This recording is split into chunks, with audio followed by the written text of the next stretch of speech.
حضرت ابو ہریرہ رضی اللہ تعالی عنہ بیان کرتے ہیں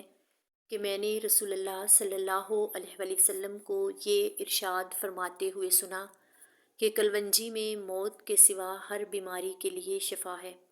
سالم بن عبداللہ اپنے والد محترم عبداللہ بن عمر سے روایت کرتے ہیں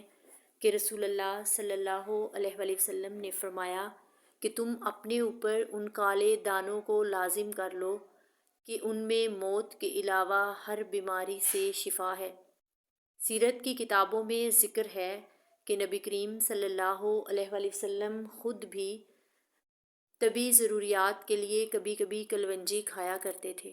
مگر آپ صلی اللہ علیہ وآلہ وسلم اسے شہد کے شربت کے ساتھ نوش فرماتے تھے۔ خالد بن سعد بیان کرتے ہیں کہ میں غالب بن جبر کے ساتھ سفر میں تھا، وہ راستے میں بیمار ہو گئے۔